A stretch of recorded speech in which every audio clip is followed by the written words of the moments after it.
Hello, and welcome to today's episode of In the Moment. I'm your host, Michael Clark, certified life coach, former therapist, and owner of Clark Coaching Services. I was a therapist for 8 years of my career and have been a life coach for almost 2 years now, and I just want to give back and share my knowledge and experience with you to try to help navigate this thing we call life. Thank you in advance for listening, and I'm so glad you're here. Hey everyone, and welcome back to the podcast. Or if you're new here, just welcome. I'm Michael Clark, your host, and let's get started. So let me ask you something. Do you ever feel like you're drowning in a sea of to-do lists? Like you know what you need to do, you might even want to do it, but actually starting feels like trying to push a boulder uphill. You tell yourself, okay, tomorrow I'll tackle that big project, or I'll start that new habit next week. But then tomorrow comes, next week arrives, and well, you're still staring at that boulder. If that sounds familiar, you're absolutely not alone.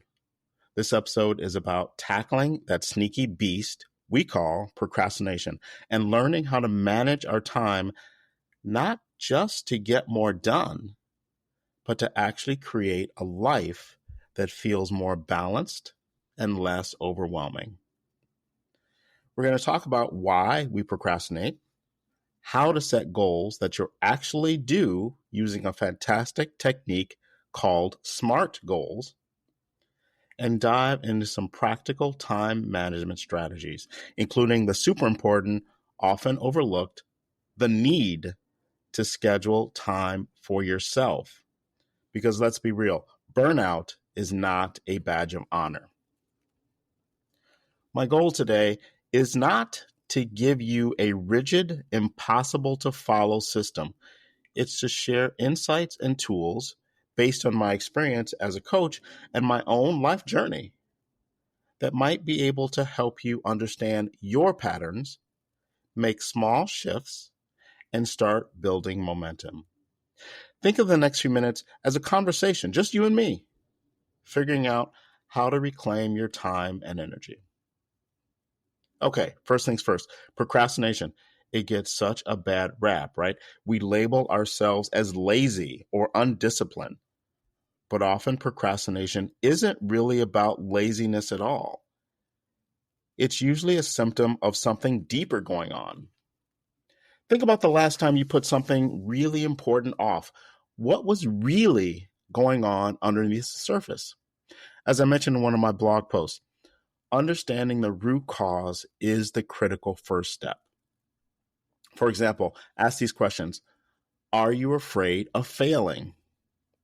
Maybe you're worried you won't do it perfectly, so you avoid starting altogether. The perfectionism trap is a big one. Or maybe the task just feels huge, so massive, so overwhelming that you don't even know where to begin. Looking at the entire mountain feels paralyzing, so you go check social media or decide now is the perfect time to organize your sock drawer, or you realize that you missed the last episode of The Bachelor, so you have to watch it right now before someone calls to spoil the episode. You will do anything other than facing the mountain. Sometimes it's about motivation. Maybe the task just doesn't align with your values, or you can't see the immediate benefit, or maybe honestly, you're just tired, burned out, running on empty. Pushing yourself harder when the tank is empty isn't discipline. It's just a recipe for more stress. So the first piece of advice I want to offer is this. Pay attention to the moment. And the next time you catch yourself procrastinating, pause. Don't judge yourself. Just get curious. Ask yourself, what am I feeling right now? What's really stopping me? Maybe even jot it down. Is it fear or a feeling of being overwhelmed or lack of clarity or disinterest or burnout? Just naming it can take away some of its power and give you a starting point for finding a solution. Understanding the why is key before we jump into the how. All right. So procrastination often stems from things like fear or lack of clarity. One of the most powerful ways to combat this is by changing how we set our goals and tasks. Vague goals are procrastination's best friend. Let me say that again so it really hits home. Vague goals are procrastination's best friend. If your goal is get healthy or finish the big project, it's easy to put off because where do you even start? It's not specific enough. This is where the SMART goals technique comes in. And honestly, this is a game changer I use constantly with my coaching clients. It takes those big, scary, vague goals and breaks them down into something concrete and actionable. SMART is an acronym, and it stands for specific, measurable, achievable, relevant, and time bound. Let's break that down because understanding each part is crucial. First, S, specific. What exactly do you want to accomplish? Instead of write the report, make it specific. Write the introduction and first section of the Q3 sales report. See the difference? It's clear, focused, and you know exactly what the task entails. Next, M, measurable. How will you know when you've achieved it?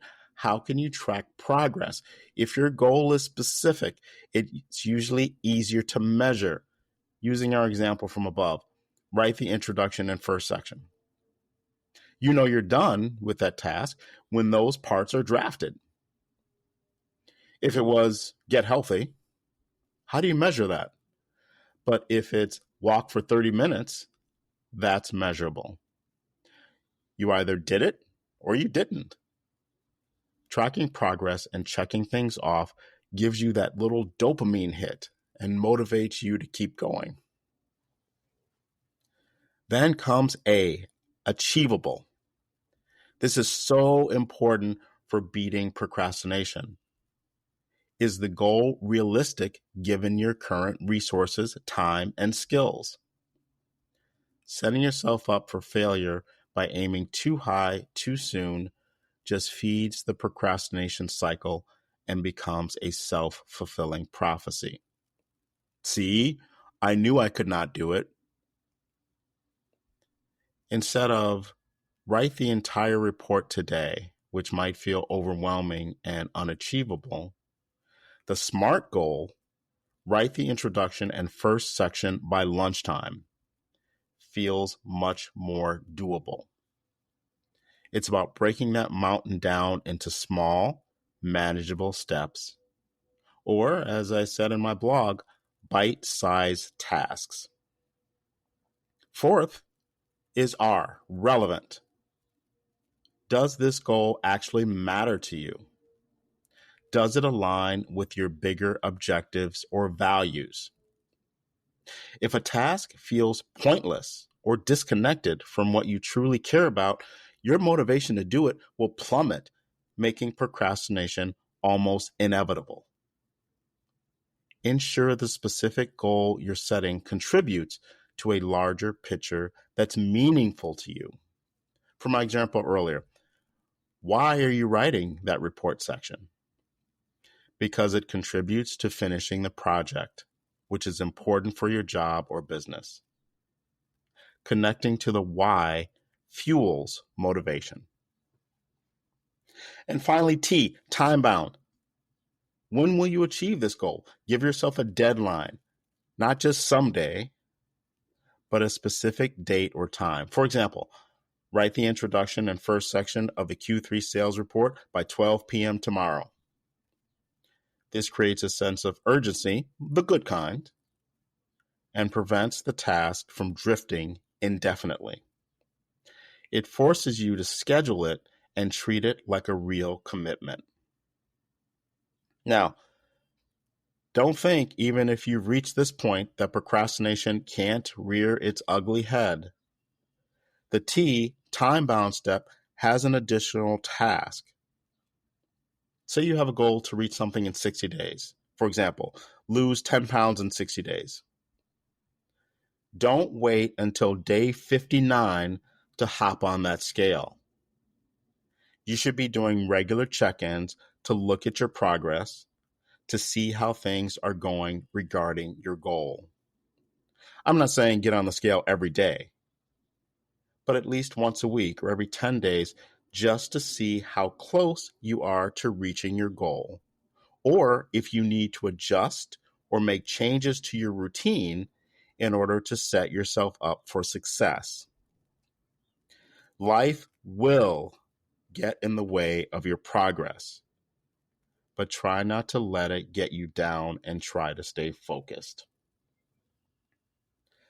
So let's put it all together. Instead of the overwhelming goal, clean the entire house, a smart goal might be specific, clean the kitchen counters and sink, measurable, counters and sink are wiped down, dishes are done, achievable, yes, I can do this in about 30 to 45 minutes, relevant, yes, a clean kitchen reduces my stress, time bound, I will do this today between 5 p.m. and 5:45 p.m. Be honest with me here. Does that feel less daunting? By making your goals SMART, you transform vague intentions into clear action plans. You reduce fear, increase clarity, build momentum with small wins, and directly attack some of the biggest root causes of procrastination. This is a fundamental shift. Give it a try with just one task you've been putting off. Break it down using SMART and see how it changes your approach. If you're still unsure how, you know how to find me, and I'm more than happy to help dive deeper into this with you. I'm just a click away at clarkcoachingservices.com. Okay, so we've talked about understanding why we procrastinate and how to set clear, actionable goals using the SMART technique. Now let's talk about managing the actual time we have to work on those goals. Because having a great plan is wonderful, but we still need strategies to protect our focus and energy throughout the day. This is where some solid time management hacks come in, like the ones I outlined in my time management blog post. First up, prioritize like a pro. Not everything on your list is equally important. Trying to do everything often means achieving nothing. One tool that you can use is called the Eisenhower matrix. You can look that up on your own, but the gist is categorizing tasks based on their urgency and importance. Again, it's called the Eisenhower matrix. Next, plan your day with purpose. Don't just react to whatever comes your way. Take 5 to 10 minutes, maybe the night before or first thing in the morning, to identify your top 1 to 3 priorities. Then consider using time blocking. This means scheduling specific blocks of time in your calendar for specific tasks. For example, 9 to 10:30 a.m., work on Q3 report introduction. This tells your brain this is what we're doing now and helps fence off that time from distractions. Another related technique is task batching, grouping similar tasks together, like answer all your emails during a specific block rather than checking constantly. This reduces context switching, which drains mental energy. Now, a big one. Avoid the trap of true multitasking. At the risk of being hypocritical, I have to admit that I multitask constantly. But it is effective because I do prioritize, plan, group like tasks together, reduce distractions, delegate, and I'm always mindful of my workload. I try to be as organized as possible because I have to be. Marketing my business, meeting with clients, dealing with finances, producing podcasts, teaching classes, social engagements, and more. I get away with all of that by prioritizing my time with the number one priority being me and focusing on my well-being. We'll talk more about that in a minute. Regarding true multitasking, meaning splitting our focus on multiple items at once and trying to do all of them at the same time. We think we're being super efficient, but research shows our brains aren't wired for it. We're actually just switching rapidly between tasks, which decreases focus, increases errors, and takes more time overall. Pick one thing, maybe the task you time blocked, and focus solely on that until it's done or the time block is up. Turn off notifications. Close unnecessary tabs. Give your full attention to one thing at a time. You'll be amazed at the quality and speed of your work. Now, this leads nicely into learning to say no. Ooh, this can be tough. I'm going to tread lightly here. We don't want to disappoint people, but saying yes to everything means saying no to your own priorities, your own energy, your own well-being. Protecting your time is crucial. You don't have to be rude. You can be polite but firm. Say something like, hey, thanks for thinking of me, but I can't take that on right now. Or, my plate is full at the moment. Perhaps I can help another time. Setting boundaries is not selfish. It's essential for managing your time and preventing being overwhelmed. And finally, something that seems counterintuitive but is incredibly powerful. Take breaks to recharge. Working nonstop leads to diminishing returns and burnout.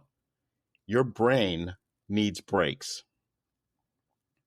The Pomodoro technique is great for this.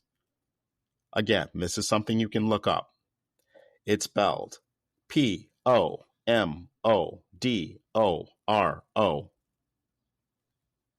At a high level, you work intensely and focused for 25 minutes, then take a 5-minute break, stand up, stretch, get water, look out the window, step away from your work. After 4 Pomodoros, take a longer break for 15 to 30 minutes. These short breaks reset your focus and actually boost your overall productivity and endurance. Taking time for yourself is vital. And I'm not just talking about taking breaks. I'm talking about intentionally scheduling time for you. Scheduling time for rest, hobbies, connection, things that recharge you on a deeper level. Time management isn't just about squeezing more work in. It's about creating space for a balanced and fulfilling life and prevents burnout. So don't forget to schedule me time, just like you schedule an important meeting. Put it on your calendar, whether it's reading, going for a walk, meditating, spending time with loved ones, or just doing absolutely nothing. It's vital. Don't let it be the leftover time. Make it a priority. And one last strategy, especially powerful when you're struggling to stick with these new habits. Seek accountability and support. As I mentioned in my procrastination blog, telling someone your goals makes you more likely to follow through. This could be a friend, a family member, a mentor, or, and this is where my work comes in, a coach. Having someone check in, cheer you on, and help you troubleshoot when you get stuck can make a world of difference. It provides structure and reminds you that you're not alone in this. Sometimes just knowing someone else is aware of your commitment is enough to keep you moving forward. Whew. Okay. I have to admit, we covered a lot today.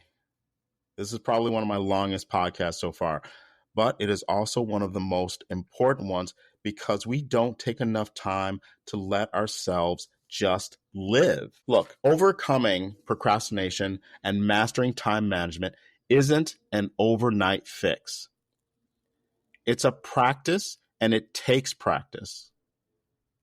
It's about building awareness, trying out strategies, seeing what works for you, and being kind to yourself along the way. Maybe pick just one thing we talked about today. Maybe it's trying Pomodoro effect, or defining one SMART goal for tomorrow, or simply pausing to ask why the next time you feel stuck. Small steps build momentum. Remember, feeling overwhelmed by this stuff is common, but it doesn't have to be your permanent state. Change is absolutely possible.